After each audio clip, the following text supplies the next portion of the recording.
Juan 11 Publishing House y Conciencia Media presentan Juan 11, el podcast. En cada capítulo estaremos hablando de un libro del gran catálogo de la editorial Juan 11. con la intención de motivar al oyente a leer la obra completa. Mi nombre es Lulu Campos y con mi coanfitrión y amigo personal Andrés Marín estaremos moderando estas conversaciones. Les damos una grata bienvenida.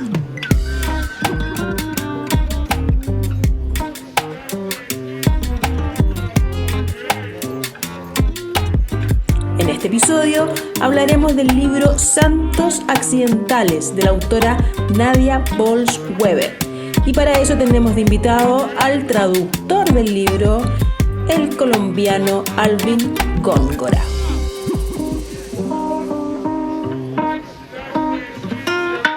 Bienvenidos al podcast de Juan 11, editoriales a publicaciones. Juan 11 es una compañía que abarca en muchos lados. Juan 11 es tal vez una de las únicas editoriales que en este momento se atreve a traducir los libros de teología más alternativas que se salen de este monopolio que Latinoamérica tiene. La mayoría de personas creen que solamente hay una teología, solamente un modo de leer la Biblia, solamente un modo de entender el significado de la muerte de Jesús en la cruz, de cómo ser salvos y todo eso. Y la verdad es que hay muchísimas variedades. Y entre esas muchísimas variedades estamos hablando que los padres de la fe, personas que tienen 2000 años de estar pensando en estas cosas, han creado montones de diferentes tipos de teología, pero unas se vuelven más populares y llegamos a donde estamos hoy, donde muchas fes hacen monopolio de unas cuantas específicamente. Este podcast está diseñado para promocionar los libros que Juan 11 traduce,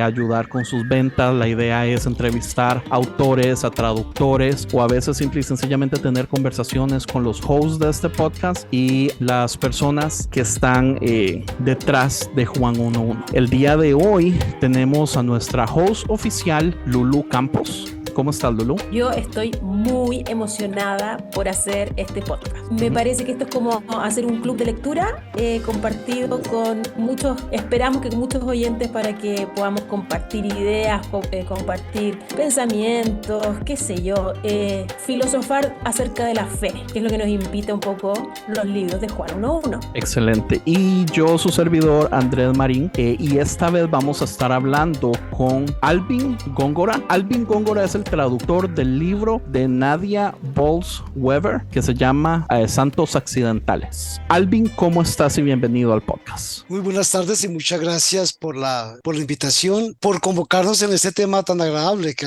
alrededor del texto, libros, las publicaciones, autores provocadores como el caso de Nadia Bolz-Weber. Muchas gracias por esta iniciativa. Gracias a ti por querer, mira, uno, por estar aquí con nosotros y dos, por hacer el gran trabajo de traducir estos libros que, como decía Andrés, no es una literatura muy conocida en esta parte del mundo, ¿no? En Latinoamérica, sobre todo. Yo, al menos, cuando descubrí esta editorial y descubrí estos libros, fue un nuevo despertar en mi cabeza, un nuevo despertar en mi fe, que ya venía bastante machacada y maltratada. Y entonces creo que Alvin... Y decepcionada. Y muy decepcionada y encontrarme con estos libros, te juro que fue como un nuevo aliento, un refresco y entonces yo soy una muy agradecida, eterna agradecida por tu trabajo, Alvin, y por el trabajo de todos los traductores de esta editorial. Y de todas las personas que están detrás de Juan 11, ¿verdad? Por supuesto, creo que es una idea del cielo que haya aparecido esta editorial. Así que muchas gracias por estar aquí también con nosotros, Alvin. No, muchas gracias. Y esto que acabas de decir, Lulu, es muy estimulante. Entonces, gracias por compartir este impacto que ha producido en el caso tuyo de tu vida, y ya eso compensa. Eso me hace recordar algo que le decía Borges, Mario Vargas Llosa, en una conversación. Mario Vargas Llosa le preguntaba si él no se preocupaba por ser un hombre más conocido, mejor conocido y más ampliamente celebrado. Y él decía que sí, yo que me gano con vender 2000 libros, yo no conozco a 2000 personas y no va a tener el tiempo de hablar con 2000 personas, Pero si mis 34 amigos me leen y me hablan y me preguntan y me estimulan y me regañan, eso va a ser el mejor pago para mí. Bueno, esa es Ajá. la ventaja de estar con Juan 1.1, que podemos escuchar testimonios como el tuyo. Maravilloso. Sí, Y yo creo que hay muchos más. Y me sí, encantaría que hayan muchos más, porque a pesar de que Juan 1.1 ya lleva varios años, claro. creo que aún sigue con no penetrando en lo profundo del mundo angélico en Latinoamérica. Sí. Y creo que es de verdad una necesidad que lo haga, Ujú, porque de verdad que no resta de otras teologías, suma ujú, a la gran gama de espiritualidad que uno puede encontrar en la profundidad de la teología, ¿no? ujú. Y Sí, algo que yo siento es que como que se nos ha enseñado que es una guerra, ¿verdad? Usted tiene que luchar contra todo lo que sea opuesto a las ideas básicas, fundamentalistas, conservadoras del cristianismo. Entonces nos hacen creer a la defensiva. Cuando sí, este sí, es tipo de cierto. cosas, no importa qué tan fundamental sea usted, qué tan conservador sea usted, ideas de muchos de estos libros son cosas que usted puede meter en su bolso y van a ampliar su espiritualidad. Sí. ¿Entiende? Este tipo de cosas no es, la meta no es que usted se convenza y se convierta y renuncie a todo lo que usted ya sabe, porque ahora se tiene que ser un progresista, por ejemplo, no es así, pero esta Ujú, idea siempre es acerca de defensa, de guerra, de lucha, de ganar, de perder, y eso me molesta mucho. sí. Pero Alvin, ¿por qué no empezamos primero hablando un poquitito de usted o más que todo de su relación con el libro y con la traducción? Algo que me interesa saber es cuando a usted le ponen el reto de tener que traducir un libro, ¿cuánto tiene usted que conocer de la autora per se antes de solamente sentarse a traducir palabra por palabra? ¿Hace usted tal vez algún tipo de research por detrás para usted tal vez ponerse en la mentalidad de la autora, entender quién es, entender un poquito de su vida? ¿O no es necesario? Porque mi pregunta es 100% honesta. No sé cómo funciona esto, pero me Sí. interesa mucho saber. La inteligencia artificial nos ha mostrado que no es necesario saber nada y si no hacerlo automáticamente. Yo vengo de la vieja guardia, me interesa más indagar en el subsuelo del texto. Una razón de por qué Juan 1.1 se llama así es por la premisa que encierra ese versículo. Y en esa premisa hay un subtexto que fue desentrañado por el filósofo francés Jacques Derrida, quien dice más bien que en el principio era la interpretación, por cuanto todo está sujeto a cómo la palabra está siendo utilizada. Porque un verbo Y tiene que ser interpretado. claro, entonces en la traducción hay interpretación y en la interpretación hay una alta dosis de traición. Esta es famosa la expresión del italiano, ¿no? Traduttore, traditore. El traductor es un traidor. ¿A quién Mm, voy a traicionar? ujú, Entonces yo prefiero traicionar gramaticalmente al original.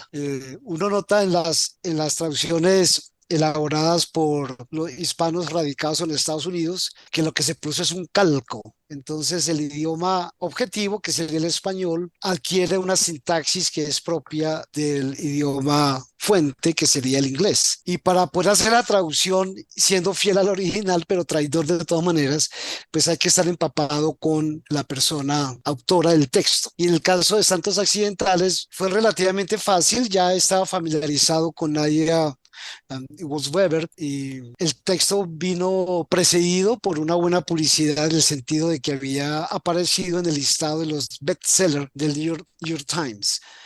Y había sido relativamente fácil familiarizarse con ella por su canal de YouTube y también las oportunidades de interacción.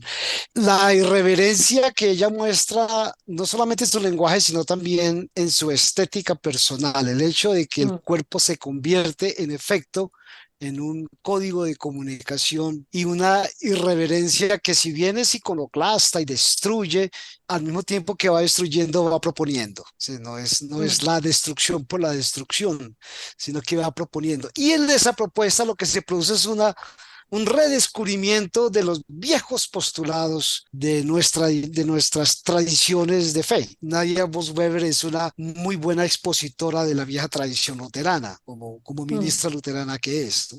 De manera que ella parte de un principio aparentemente simple y por ser simple escapa a la atención de todos. Y es si la gracia va a ser el centro, donde ocurre la gracia, que sería el locus de la gracia. Entonces ese locus de la gracia es inesperado, es casi que Mm, accidental. Y ella descubre en su interacción con personas de la calle, personas divergentes, personas que ven el mundo desde otras perspectivas, por fuera de los canales canonizados por las tradiciones. Por fuera de esto, ella descubre en cada momento una cristalización de la gracia, que mantiene su misterio, ¿no? De la gracia no se puede hacer una arqueología. ¿Eso de dónde viene?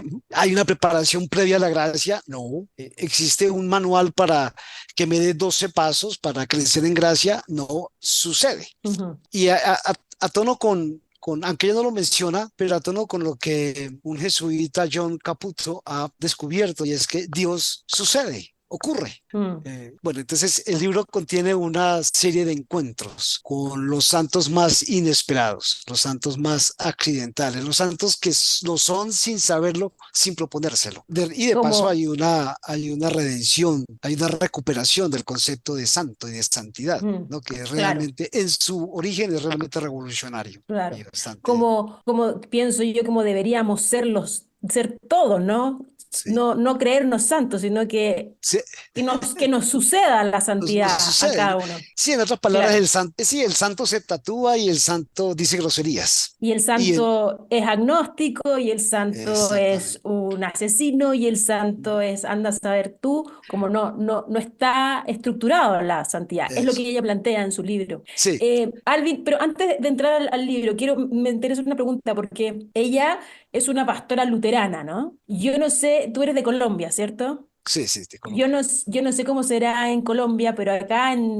al final del mundo, en Chile, los luteranos tienen fama de ser bien, ¿cómo decirlo? En estructura bien rígidos, Mm, como tienen una liturgia bien sí. estructurada, un formato muy cuadrado. Entonces, que Mm, aparezca esta mujer pastora. En Chile ya es raro que existan las mujeres pastoras, pero bueno. sí, sí, Me imagino que debe ser igual en toda Latinoamérica, pero mm, aparece esta mujer pastora luterana y, como tú dijiste, su presentación, puesta en escena, su cuerpo entero, su estética, todo está comunicando algo muy irreverente para ser luterana. ujú, sí. Entonces llama mucho la atención ella como personaje, como no te imaginas nunca que ella va a hacer una liturgia, se va a poner una toga y va a dirigir un culto de religioso. Mi pregunta es, Lulu, te pegaste, está Sí, pegada,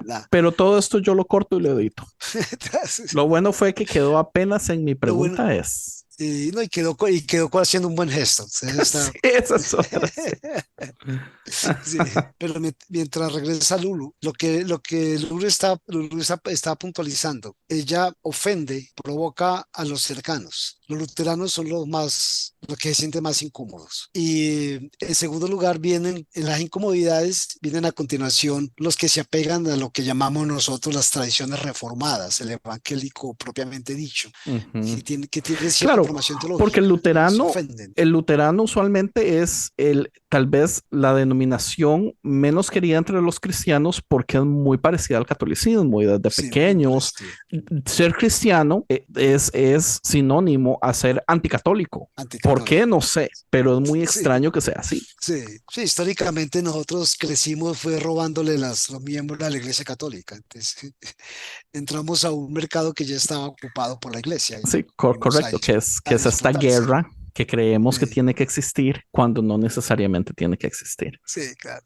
Yo recuerdo una interacción que tuve con alguien que publica para un medio digital español bastante conservador, que es Protestante Digital, se llama el medio digital. Y lo dirige a alguien que critica a todo el mundo, nos ha criticado también a nosotros. Bueno, alguien hizo una exposición bastante severa en contra de este libro y en contra de la editorial que se pone a A traducirlo. enseñar enseñanzas que engañan a las nuevas generaciones.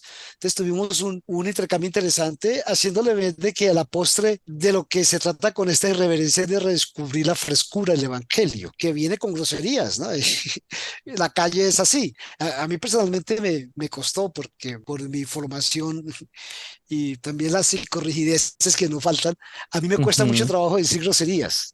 Ah, y esa era una de las preguntas que le teníamos, porque nosotros hablando hace como unos 15 días, una de las cosas que usted dijo es la razón que a mí me gusta más Santos Accidentales versus Desavergonzada es porque finalmente Nadia se abre y se expresa a hablar como realmente es con esas groserías. Sí, Entonces mi cierto. pregunta era, ¿por qué le es a usted importante? Porque en primer lugar, yo las amo. Yo tengo desde el 2015 haciendo mi podcast y Ujú, mi podcast desde el principio fue así, vamos a hablar como hablamos en realidad. ujú, Eh, sí. pero ¿por qué? Y Lulu, todo su introducción se grabó hasta en el momento donde usted dijo, entonces mi pregunta es esta, Alvin, y pum, ahí Ya, se cortó. ahí se cortó. Ya, perdónenme, por favor, No está perdona que bien. se cortó la luz y se me fue internet, entonces que se Ah, demore. No se preocupe. eso sucede. Bueno, entonces, Alvin, iba justo, ya, retomo. Ujú. Mi pregunta es hacia ti, ¿cuán importante es que tú como traductor compartas la teología del autor del libro, que en este caso es una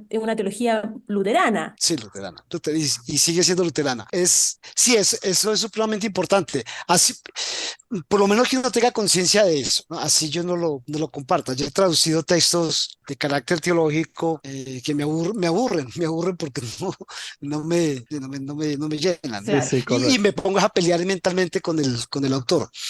Eh, pero en este caso fluye por cuanto hay una sintonía. Si bien yo no soy luterano, sin embargo, mis raíces evangélicas ya estaba familiarizado y por mi formación teológica y la curiosidad de andar indagando y leyendo siempre, pues ya estaba familiarizado con la teología luterana y la que maneja el sínodo en el cual está involucrada Nadia Ajá. Weber. Entonces ahí hay una plena sintonía. También hay sintonía en el sentido de la expansión que ya hace el concepto de gracia, ¿no? Mi formación de pregrado es lingüística y en la lingüística trabajé los análisis de textos antiguos que manejan una generación de autores franceses, Roland Barthes, Jacques Derrida, Julia Kristeva. Para ellos el mito bíblico es de gran riqueza de análisis lingüístico. Y al trabajar estos textos desde el punto de vista lingüístico, yo me iba de una vez empapando del concepto tan fascinante de la gracia, que es escandaloso. Mm. Uno no puede aterrizarlo a la vida cotidiana porque ya uno chocaría con asuntos de justicia y un componente problemático de la justicia que es la retribución, ¿no? El castigo por la falta cometida. Y la gracia parece pasar por encima de todo eso. Pero lo interesante, y eso nadie lo rescata, es que se trata de una gracia ofrecida a los de abajo, Ajá, porque cuando la gracia se emplea para los de arriba, ahí ya estamos hablando de impunidad, como claro. leyes de punto final en la Argentina. Entonces, eso ya tiene la gracia comprada. Ahí, bueno, yo tengo esta idea de que Dios tiene su sesgo. Ujú. Tiene su No es favorita. imparcial, no en absoluto. La gracia está para los de abajo, cuando tú no Mm. tienes absolutamente ningún poder. Y Pero es quizás que esa es la virtud, y quizás esa es la virtud del pecado. El pecado está en la tiene su... Biblia, o sea, Sí. por eso al final de este libro, cuando ella hace su lista de extra bienaventuranzas que ella quiere hacer, o Ujú. sea, si vemos, es un paralelo a la lista de la Biblia, pero es para los de abajo. Eso es de abajo, sí. Y hay, Y hay una bueno, virtud ahí, hay una virtud ahí que tiene el pecador y que el santo convencional, o sea, el ciudadano de bien, no saborea. Y es que por cuanto el pecador no tiene ya nada que perder y está mm, marginado de la sociedad, lo único que le queda al pecador es explorar la solidaridad humana. Y la solidaridad humana es posible solamente porque existe en la humanidad esa cosa misteriosa que nosotros llamamos gracia. Y de pronto esa palabra no es la mejor, porque no sé, no tiene expresiones así como, bueno, así pues qué gracia, ¿no? Oh, tan gracioso. Esas tienes palabras no razón. son, no son muy agradables, pero no tenemos otra. Solidaridad sería lo más cercano. Es lo único que le queda a uno cuando lo ha perdido todo. Y, Mm. y ha perdido, y en realidad lo que uno pierde cuando peca son los privilegios ficticios que uno ha aprendido a perseguir creyendo que uno es de clase media y en la medida en que uno asuma con mayor convicción y fe y fidelidad, los valores externos de la clase media, tanto más santo soy. Bueno, la gracia se encarga de derrumbar todo eso. Una queja que yo he escuchado mucho es que dicen, están siendo muy permisivos, están dándole mucha publicidad al pecado. Ajá, sí, así es. En realidad ese es el punto. Porque si tú no pierdes todo, incluso la pulcritud en el lenguaje, pues no vas a poder saborear ese misterio que hace posible la vida. Y es el Mm. misterio de la gracia. No todo está sujeto a las leyes de la oferta y la demanda y de la capacidad de compra. Y eso es un poco lo que ella hace en este libro, como haciendo una descripción que capítulo a capítulo va contando una historia diferente, con un encuentro en particular con personas muy específicas y concretas, pero que desarrolla una historia real, que es lo Sí. interesante, que son puras historias de ella, vivencias de ella, con distintas personas con las que se cruza en la vida y que se encuentra, tiene esta sorpresa, como tú bien dijiste al principio, como con este encuentro que sucede la santidad, que sucede la gracia, y hace todo este contraste que quizá entre lo que la palabra santidad, lo que es ser un santo, como comúnmente se conoce, versus como ella lo plantea, esta santidad de que en los lugares más oscuros, más bajos, más inesperados, más imposibles, te vas a Ujú. encontrar con la santidad de Dios. Y eso me parece maravilloso, porque ahí es donde alcanza esta gracia escandalosa, ¿no? Sí, No donde esperamos encontrar santidad, sino que donde no esperamos es donde está. eso. Y es esa cosa que tenemos los seres humanos de querer domesticarlo todo.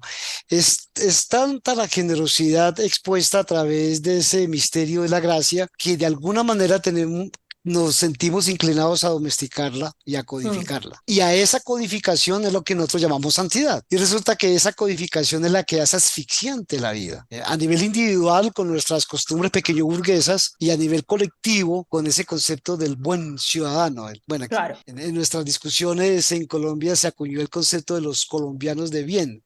Los Claro. colombianos de bien eran los que apoyaban los regímenes autoritarios.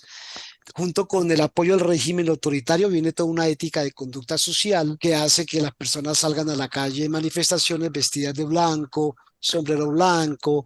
Como son adinerados, por cosa curiosa, todos sus vehículos son blancos. Uno ya llegó a sospechar del color blanco. Ciudadano de bien. Entonces, nosotros decimos ciudadano de bien en forma jocosa, de burla y de mofa, para decir Mm. que uno no es ciudadano de bien. La gracia ocurre accidentalmente allí donde el ciudadano de bien ha sido desplazado de la escena y queda el estropicio de la calle, queda la suciedad de la calle, expresado en el lenguaje irreverente, soez, grosero, que es lo que ha hecho lo que ha hecho que difícil para nosotros promover el libro. Hernán me Ah, contaba de un librero importante en Buenos Aires que tan pronto abre el libro y ve el índice, el primer capítulo es algo para malparidos, bendición para malparidos, algo así, ¿no? a Y ver. ya con eso, No, Eso es lo que más ya amo con, yo. ya con eso se bloqueó. Ahora, ¿en usted dijo serio? que a usted le costaban mucho las malas palabras cuando usted Sí. creció. ¿Por qué fue eso? Bueno, yo vengo de un hogar evangélico, tuve mi época de rebeldía y todo eso, y también fui muy grosero.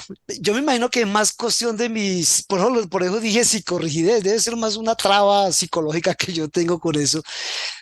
Me considero un usuario orgulloso del español. Yo no diría que correcto, sino más bien orgulloso, que me gusta mucho el idioma materno, razón por la cual un buen manejo del idioma goza de una preferencia especial en mi catálogo aquí interior, ¿no? Por ejemplo, a pesar de que soy lingüista, a mí me cuesta trabajo tenerle paciencia a los extranjerismos. Bueno, no, en realidad no los extranjerismos, los extranjerismos del inglés de Estados Unidos. Pero ahí hay una cuestión ya de mi formación política. Eso ya lo veo yo como control, patrullaje lingüístico que ejercen sobre nosotros y que acá ahora está agenciado por los mismos hispanohablantes que voluntariamente capitulan, adoptan grafías, códigos, sintaxis del inglés. Entonces se formó a mí una psicorrigidez. Bueno, entonces ya me cuesta trabajo. La única forma como yo digo una grosería es bromeando, o si alguna persona que no habla español me pregunta cómo se insulta en tu país, entonces le haré un listado.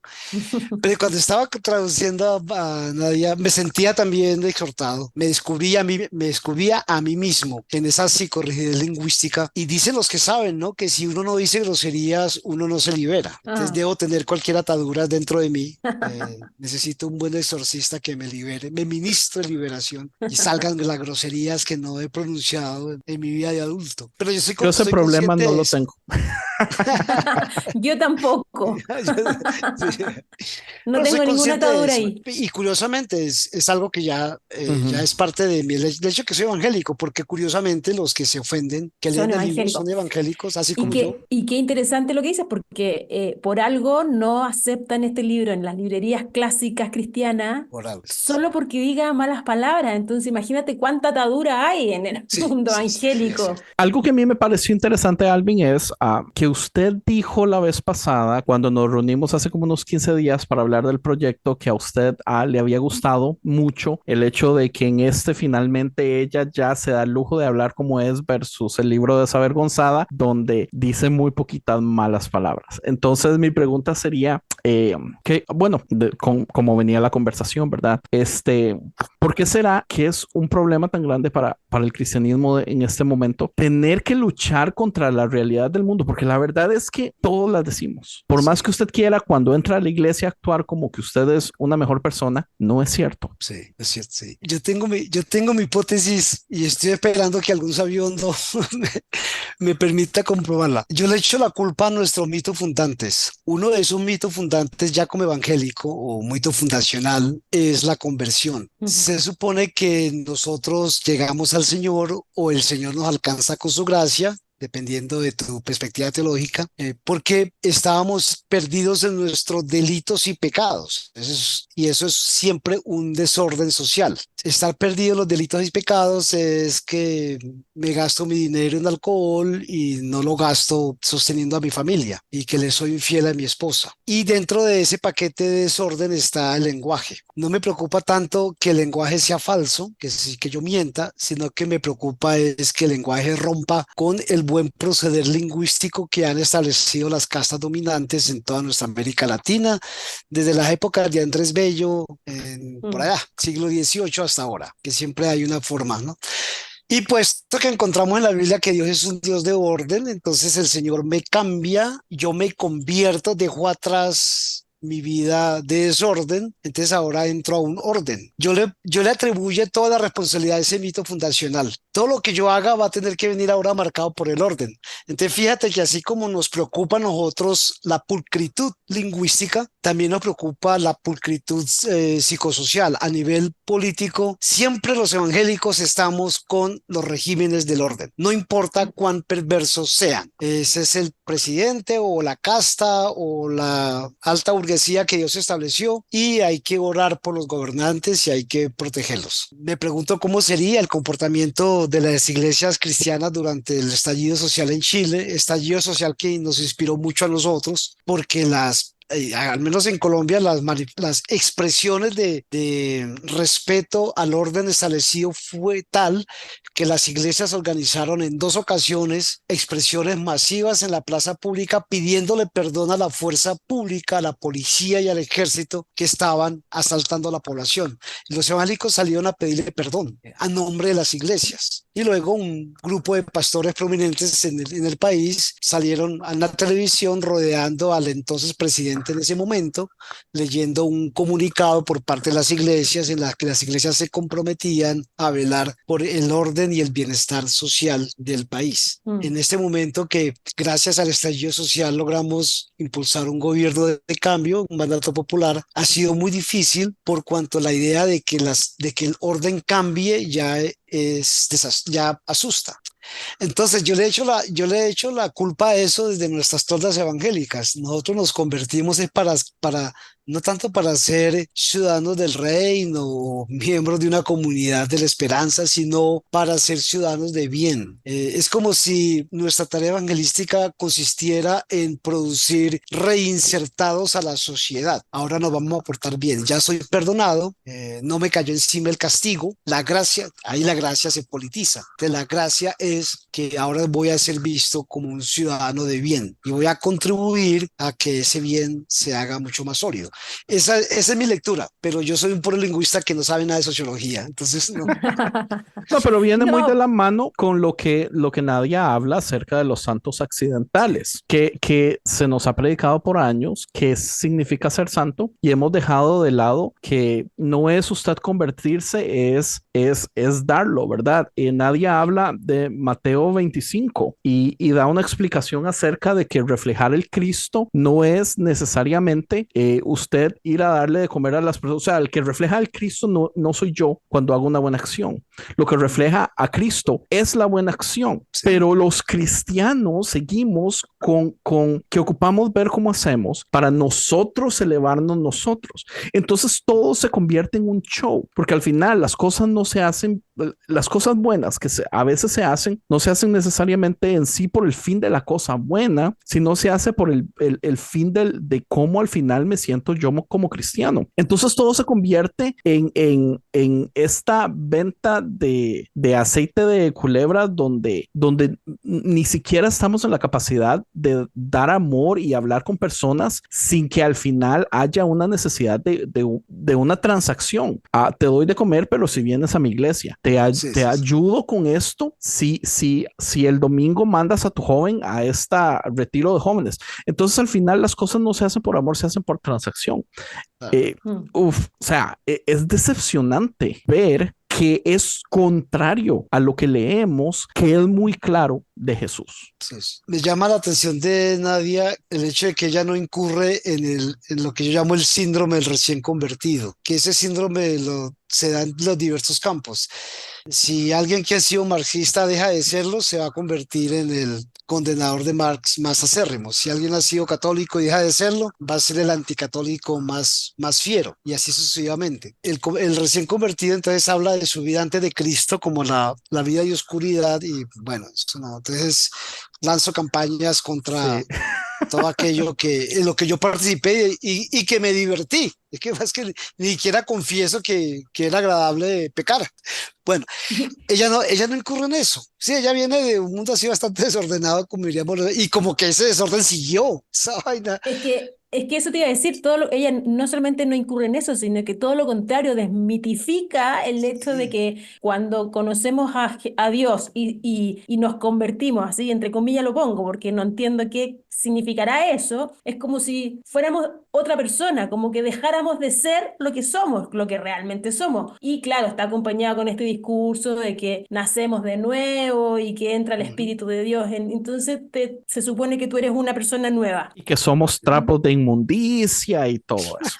sí, Y eso, y lo que ella muestra muy bien en el libro es que eso nunca pasa y que nosotros no dejamos de ser, no dejamos de lidiar con nuestras partes más oscuras y las partes luminosas, como que somos una mezcla de ambas cosas. Y, y, ujú, y que, me encanta que en una frase ella dice como que nos enseñan a buscar a Dios, a estar persiguiendo a Dios. sí, Y sí, ella sí, dice o sea, no podría jamás perseguir a Dios, no me alcanza, no me da, no soy capaz de hacerlo. Sin embargo, es Dios quien me persigue constantemente y me dan ganas de decirle, déjame en paz, claro. como no puedo contigo porque me estás Sí. persiguiendo todo el Hoy tiempo. no quiero lidiar con usted, Dios, por No favor. quiero lidiar Sí, contigo y que yo creo que es un cambio de paradigma y un cambio de chip de que nosotros no somos los que nos transformamos y somos sí, ahora nuevas personas, sino que seguimos siendo los mismos de siempre, con bueno y malo, y sin embargo Dios, a pesar de eso, sucede a través de nosotros. Y sí. eso es lo bonito de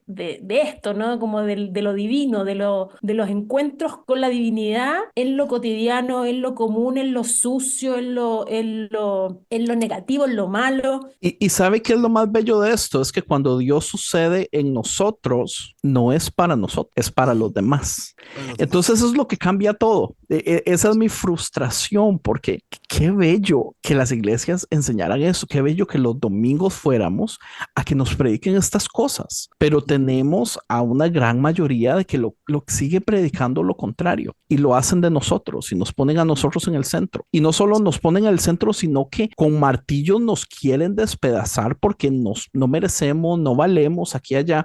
Y es así como qué contradictorio. Sin proponérselo, porque esa no es intención, pero por lo menos en mí Nadia provoca líneas de reflexión y encuentro otros textos con los que hay un vínculo con lo que Nadia nos está contando. Ahora que estamos hablando de la conversión, en nuestra conversión según el mito del fundante de que nos convertimos en ciudadanos de bien, evitamos que la ruptura que implica una conversión se produzca allí donde duele. Y hay una parte donde, pues, creo que es como la página 193, hay una parte donde ella dice, a mí no me gusta la gracia porque yo quiero merecerlo todo. Y la gracia supone que me llega a mí sin que yo lo merezca.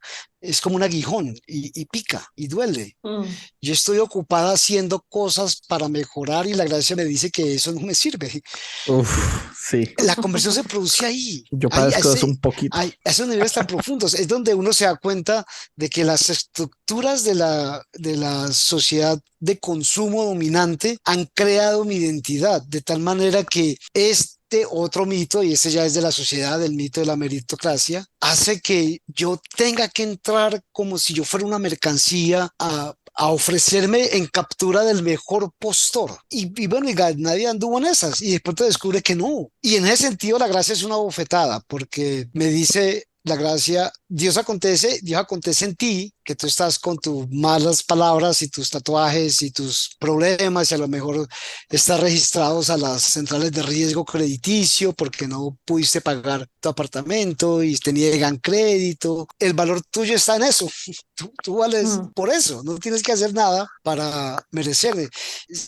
Hay un mentiz a la doctrina de la meritocracia que es necesaria Claro. a la hora de que hayan reglas de juego claras para la elección de los mejores tecnócratas. Está bien, ¿no? Que no Sí, sí, haya tráfico de influencias. socialmente es Sí, casi necesaria, aunque debatible, pero está ahí, ¿verdad? sí, claro. Entonces, Oye, perdón. deja citarte lo que estás hablando ahora, pero deja citártelo con sus palabras para que vean Ah, que este libro es así. increíble, porque dice, mira, y recibir la gracia es básicamente el mejor sentimiento de mierda del mundo. Sí, No quiero necesitarlo. Ah. Preferiblemente podría hacerlo todo y ser de tal manera que nunca me enredara. Eso es lo que preferiría, pero no es lo que yo necesito. Lo que yo necesito es romperme y volverme a remendar en una forma diferente por esa fusión de lo humano y lo divino. Lo que es saber que realmente te jodiste y que recibes gracia y amor y perdón en lugar de recibir lo que realmente mereces eso. cuando la cagaste, Eso. ¿no? Ah, sí. Perdón, Andrés, estaba diciendo que me provoca otros temas de conversación, porque precisamente eso que está citando Lulú me llevó a recordar, en ese momento estábamos como sociedad civil impulsando esfuerzos de paz y de desarme con unas guerrillas. Y ese esfuerzo de paz provocó la reacción airada de las extremas derechas. Y un texto con el que estaba yo personalmente lidiando es un texto de un sobreviviente del holocausto nazi, un francés que se llamaba Vladimir Yankelovich, y su gran tema de toda la vida fue el perdón, y el texto suyo se titula así, Perdón. En ese texto, él plantea algo que es supremamente atrevido, así como lo dice Nadia, y es precisamente porque tú no mereces y porque la falta que tú cometiste es imperdonable, por eso mismo hay que perdonar, pero solamente lo puede hacer el que está abajo, eso no puede ir de arriba. Descubra ahí Es que que no nadie vale me está, igual. sí, sí, descubra ahí que nadie me está diciendo, el Dios perdonador Wow. no es el que está sentado en su trono, no puede serlo, porque ya sería engañoso, ya produce sospechas. Y además, ¿qué tendría que perdonar? ¿Qué tendría que perdonar Dios? Dios no, ¿por qué se va a ofender por los pecados de un pobre narcotraficante, de un pobre marihuanero en la calle? Exacto, Sí. exacto. Si acaso Dios se ofende es por lo que está haciendo Israel. Una cosa así es Uy. de ese calibre. Pero Exacto.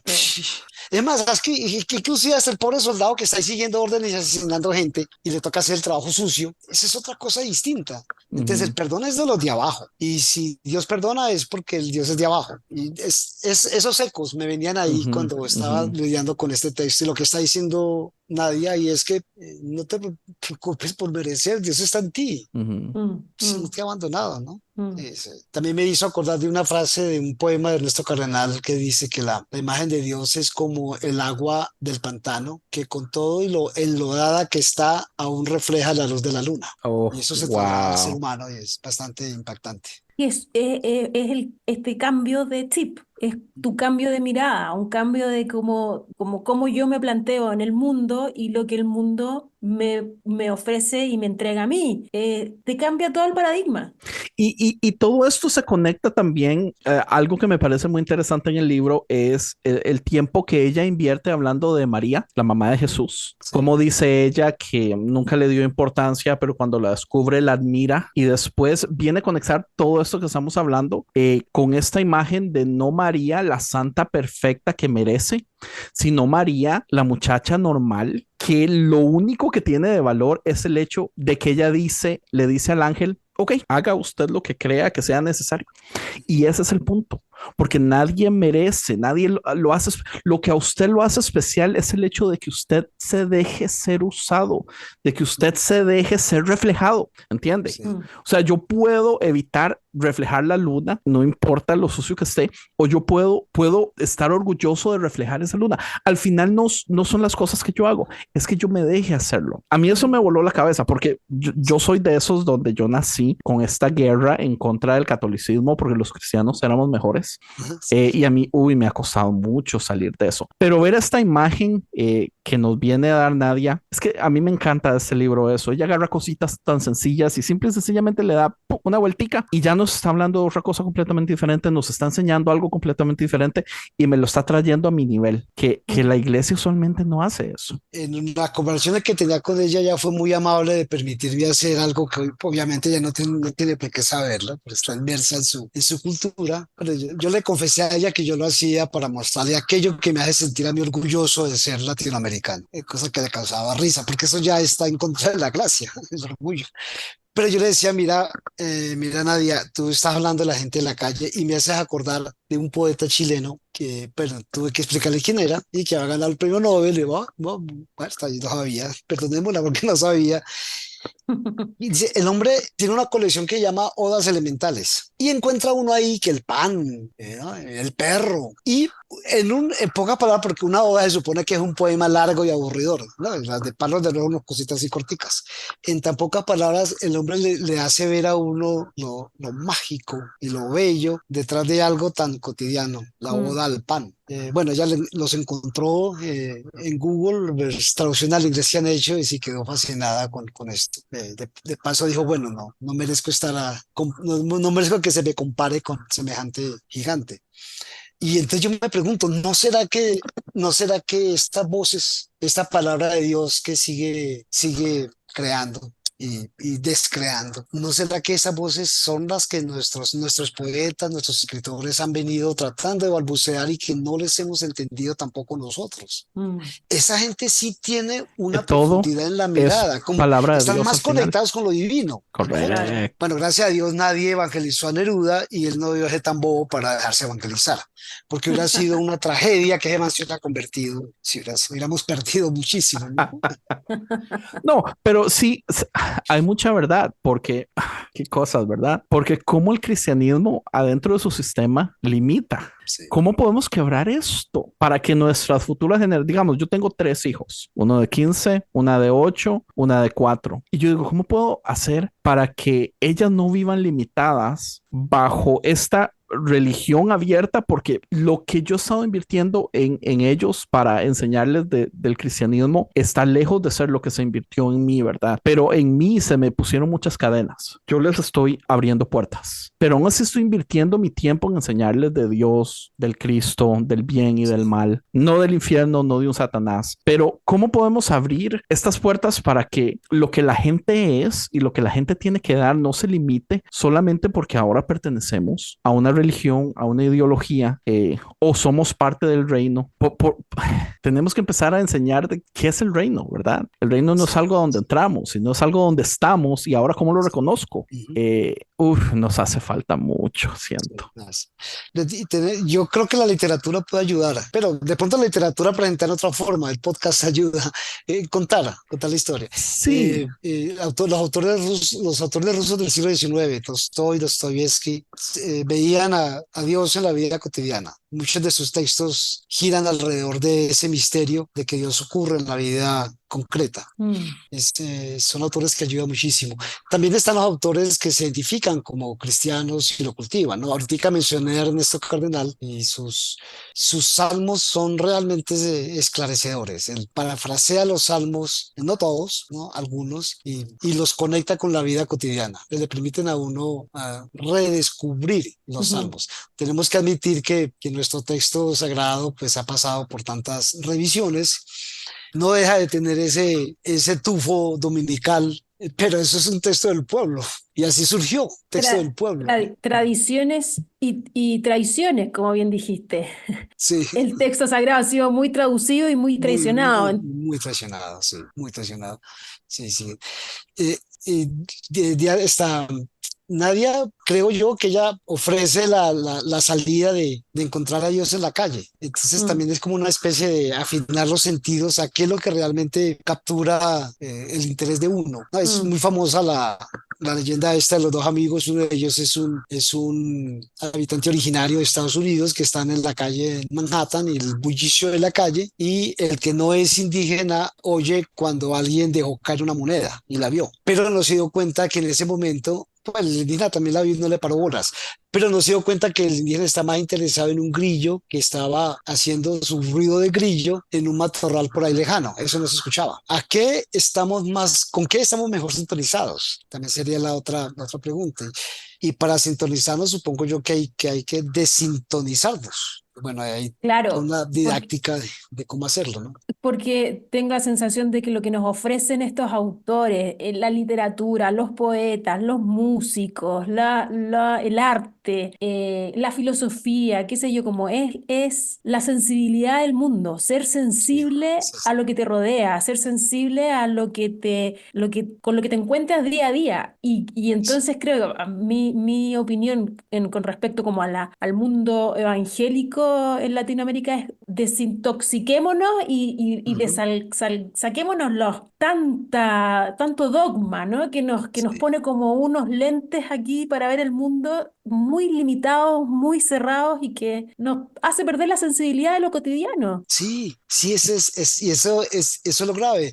Como santidad se supone que es apartarme del mundo. Claro. Entonces el evangélico no se da Correcto. cuenta que al apartarse del mundo se está entregando completamente, alma, corazón y vida al mundo y al ruido del mundo. Entonces se distancia de aquello que el mundo lo desafía a uno a ser más humano. De eso se distancia Y no para solo eso, entregarse. usted se Perdón. distancia también de lo que conecta a otras personas Ujú. que se supone que usted tiene que llegar donde ellas. Sí. Entonces ya no hay modo de llegar porque esa conexión, ese puente se quebró. Sí, exactamente. Sí. Y la única forma que tengo para llegar, el único interés que me movería a mí para contactarme con alguien cercano a mí que no comparte mi fe es el afán proselitista, convencerlo de que yo estoy en el camino correcto y es lo que yo hice. Esa es mentalidad del mundo, Mm, precisamente, ¿no? El otro claro, como mercancía, Y es, y mi es, claro. discurso como mercancía, yo voy a ganar. es un discurso Sí, asqueroso. es un discurso. Entonces, en realidad, la conversión es un retorno al mundo, no una Sí, separación del claro, mundo. Y claro. pues, cómo establecer la ruptura, y ahí es lo complicado. Uno tiene que hacer un ejercicio arduo de discernimiento, de rebeldías, para poder ser un poquito más sensible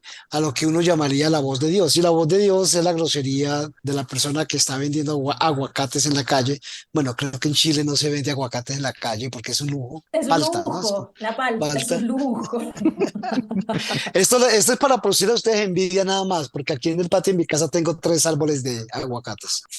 Ah, imagínate. Sí. Bueno, mira, a mí una de las cosas que me impactaron de este libro fue eso mismo que estábamos hablando, de cómo encontrar lo santo en lo sucio, Sí, en el sí. pecado, en lo que está mal socialmente. Mira, uno de los ejemplos que ella da, lo voy a contar, un Ujú. spoiler para la gente que va a leer el libro, Sí. pero Ujú. que ella con su comunidad hacían kits de primeros auxilios, como Ujú. unos kits de unas bolsitas que iban a Sí. entregar a la calle.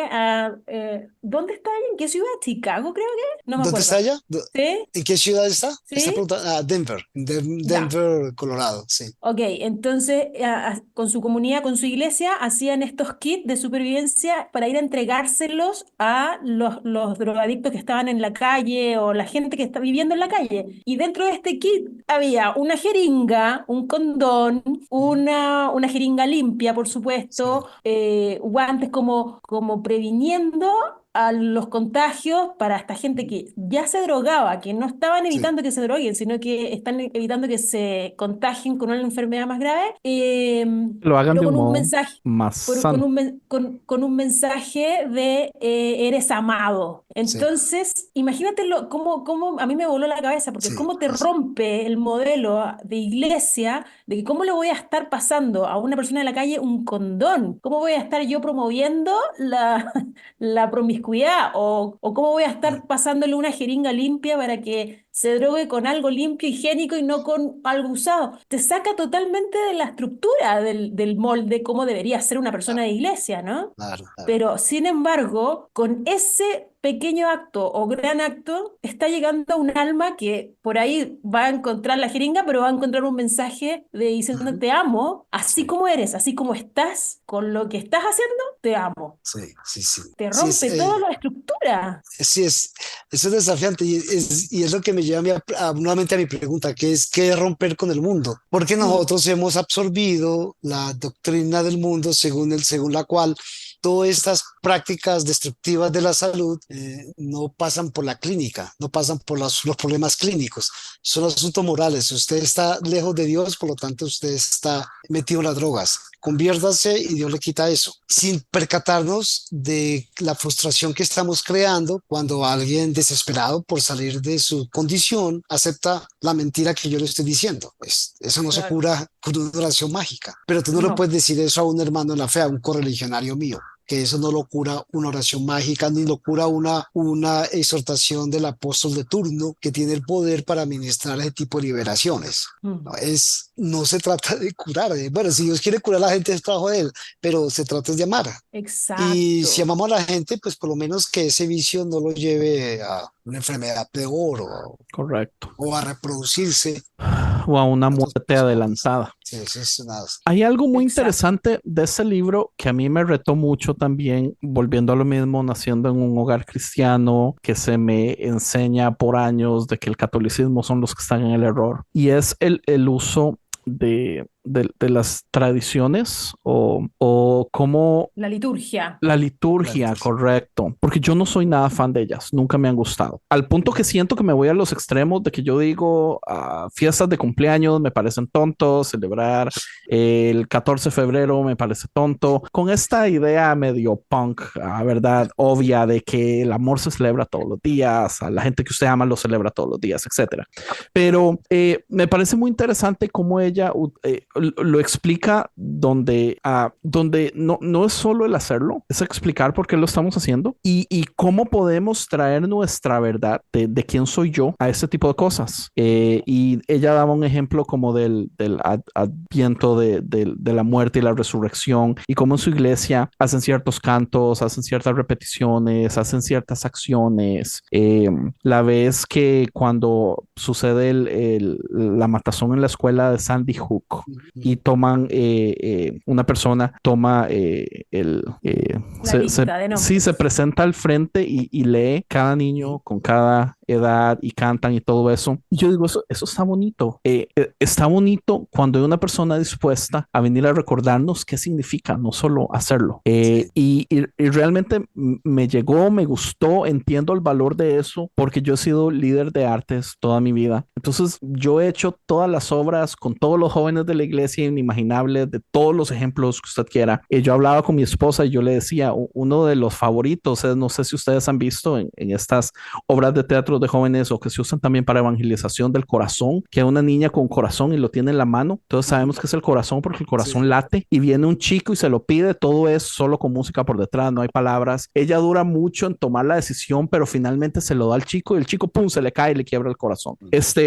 Hay mensajes de mucho valor en cosas sencillas. Y yo creo que no hay muchas personas que estén dispuestas a pasar por todo el proceso de explicarnos por qué es importante o dónde está el valor o cómo yo me puedo reflejar en eso. Y eso es algo que yo nunca he visto. Yo no sé si es común, yo no sé si la iglesia luterana lo hace constantemente, pero yo tengo un amigo pastor luterano que ama la iglesia luterana al punto de que yo a veces siento que idolatra a sus líderes luteranos y a Wesley, pero me gusta cuando nos recuerdan fácilmente esto se hace por esto y significa esto y ponga en este lugar lo que usted necesite, ponga en este lugar lo que usted está sufriendo, y nos ayuda a poder ponernos al nivel de las personas normales. Me gusta mucho, me pareció muy interesante, es algo que no lo había visto de ese punto y traje muchas similitudes a cosas que los cristianos sí hacemos que son exactamente iguales, pero no nos atrevemos a llamarlos de ese modo, ¿verdad? Sí. Es inevitable que los símbolos, como el caso de las liturgias, o los símbolos litúrgicos se anquilosen y se conviertan en instrumentos de control por parte de las autoridades de turno. Se repiten mecánicamente. Eso es inevitable. Pero sin embargo, uno aprecia el valor del ritual en cosas como por ejemplo la siguiente, y no sé si ustedes han sido testigos de eso, de que viene un símbolo que ha sido cultivado, creado, diseñado, cultivado y repetido por los movimientos populares. Ese símbolo puede ser un grito, una frase, una canción, un color. Y de repente uno observa al pasar cierto tiempo que las fuerzas contrarias, aquellas contra las que luchábamos y precisamente por eso tuvimos ese símbolo, lo capturan y lo emplean. Como la palabra libertad. Por ejemplo, la palabra libertad. O por ejemplo, como la palabra walk.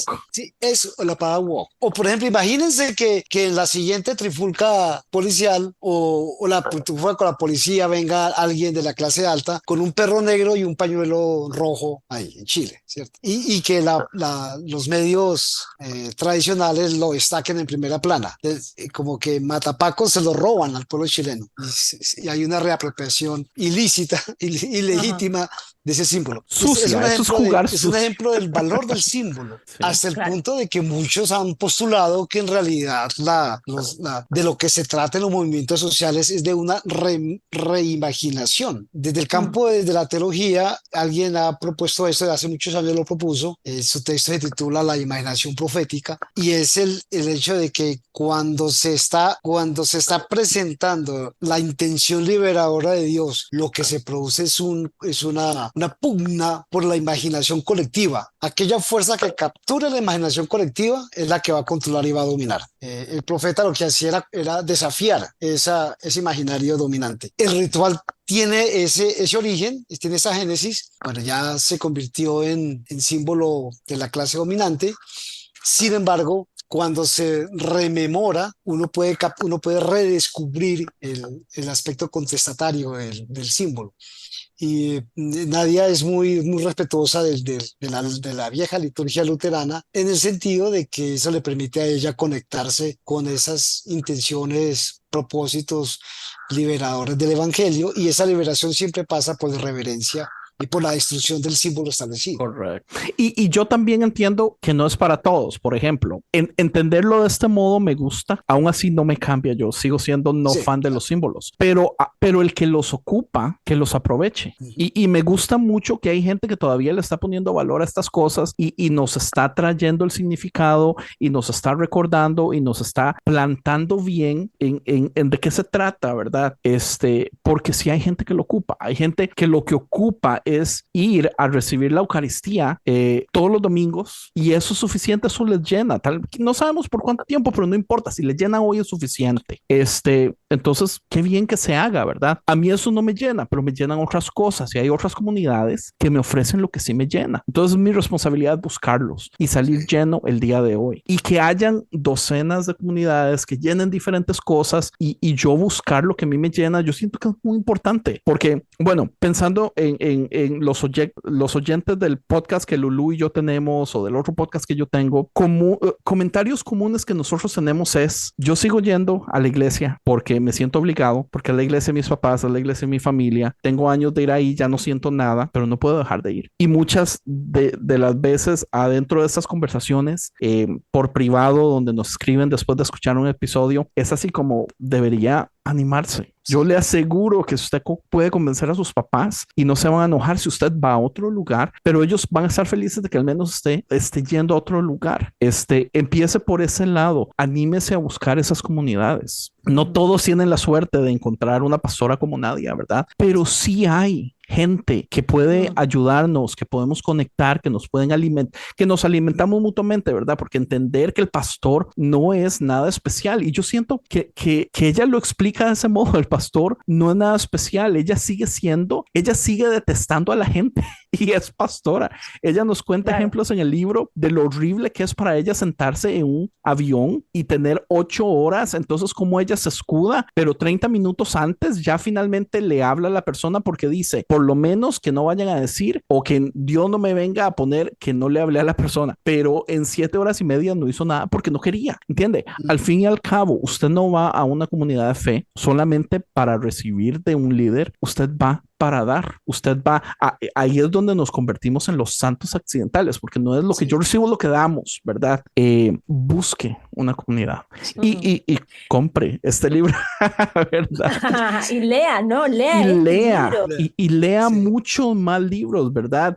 Y atrévase a salir de los libros populares. Sí, sabemos que venden millones de millones de millones de millones. Lo que tal vez ustedes no saben es que venden millones y millones de millones porque invirtieron millones de millones de millones de millones en marketing. Entonces, por eso están las listas de bestsellers, porque es un pastor famoso. Muchísimas veces los pastores que no tienen casi nada que decir son los que tienen mejores cosas que decir, los que no son famosos, los que nadie conoce. De ahí vienen las cosas más brillantes. No sé, me emocioné ahí un momento. No.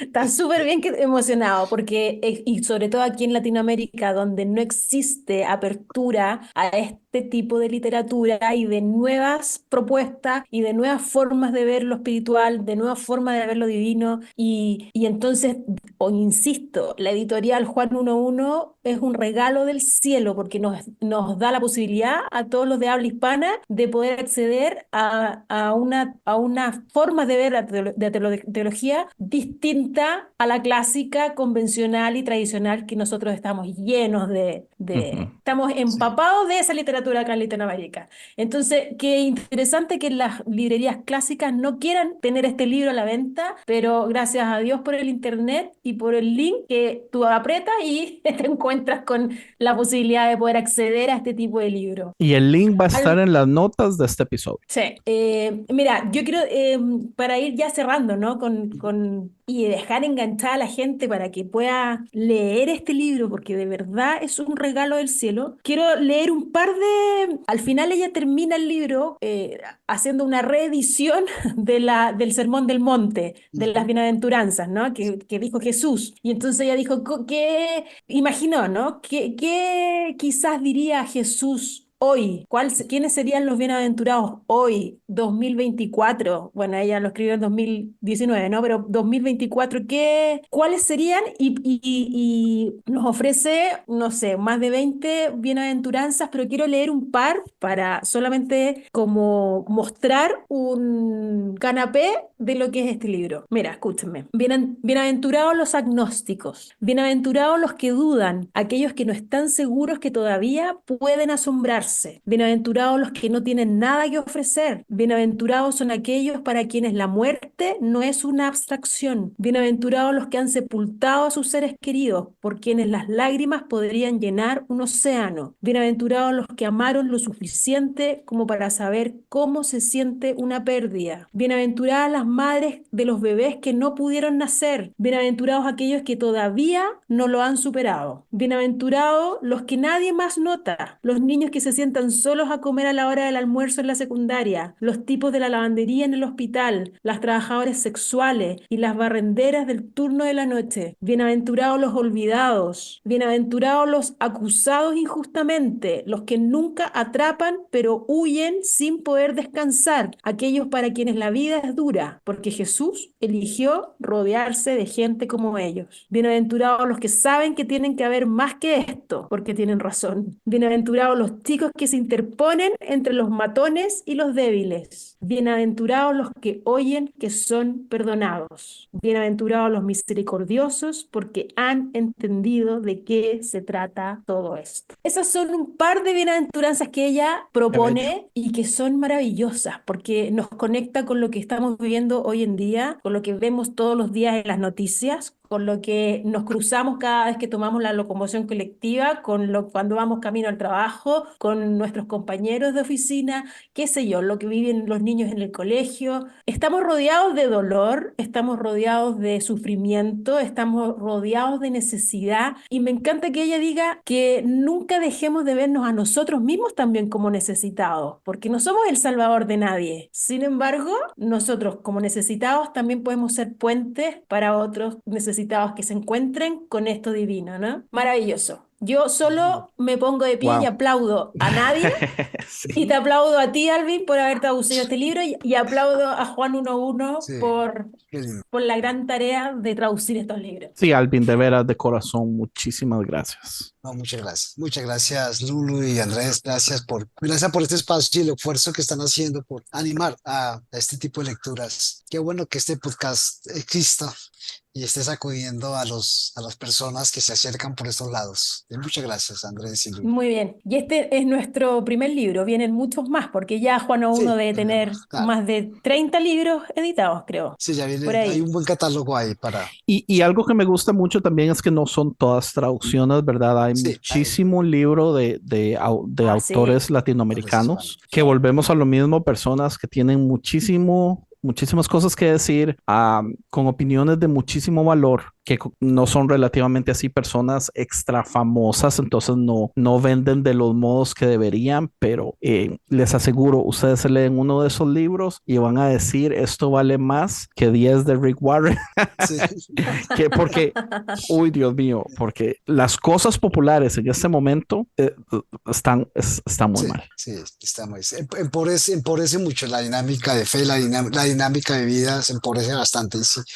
Y estamos empeñados, o por lo menos eso decimos, ¿no? Cuando abrazamos el Evangelio, estamos empeñados en estos sueños de liberación de marca mayor. Con un discurso repetitivo y banal, no. Entonces, esa es la gran dificultad que tienen las grandes marcas, la banalización de un discurso que en sí mismo es revolucionario y Mm. se Sí, convierte ya en y, un. y una de mis críticas yo siempre he dicho que yo siento que la mayoría de personas en poder en el cristianismo en este momento creen que la gente es muy tonta. Entonces, mucho del material que se saca es muy seco, muy sin sabor. Es como una masa que sí, tal vez tiene ciertas cosas que si me la como todos los días no me voy a morir desnutrido, pero en realidad no alimentan, no son ricas, Sí, no llenan, no tienen sabor. Y yo estoy cansadísimo de eso. Para mí, a mí me ofende grandemente que la religión crea que yo soy demasiado tonto para entender las cosas complejas. Un ejemplo, que cuántas iglesias enseñan las tres versiones del infierno que tiene la Biblia y se limitan a enseñar solo una porque no creen que estamos en capacidad de entender las otras dos, ¿verdad? Esas cosas a mí me enojan bastante. sí. Y bueno, Juan 1.1 no tiene ese problema y aquí tiramos de todo. Entonces, en serio, motivarlos. No solo se compren la versión Kindle para que lo tengan en el teléfono, cómprense la versión física que les puede llegar tal vez en 2 semanas. Tal vez haya la posibilidad de hacer audiolibros en el futuro. Cuando sale, se lo compra también, etcétera. Apoyen la organización para que puedan tener más posibilidades económicas de expandirse, de tener más autores, de crear más libros, de poder sacar más libros con más frecuencia. Se ocupa ayuda en ese lado. Y qué mejor ayuda de todas formas que comprando un libro que usted va a leer y lo va a alimentar y usted va a salir lleno de pura teología con sabor rica, con mucha grasa así que le chorrea. No, con mucho nutriente. Ay, lo Que más te rico de una alimenta. carne es el gordito. ¿Sí o no? Sí. Ve, ahí está.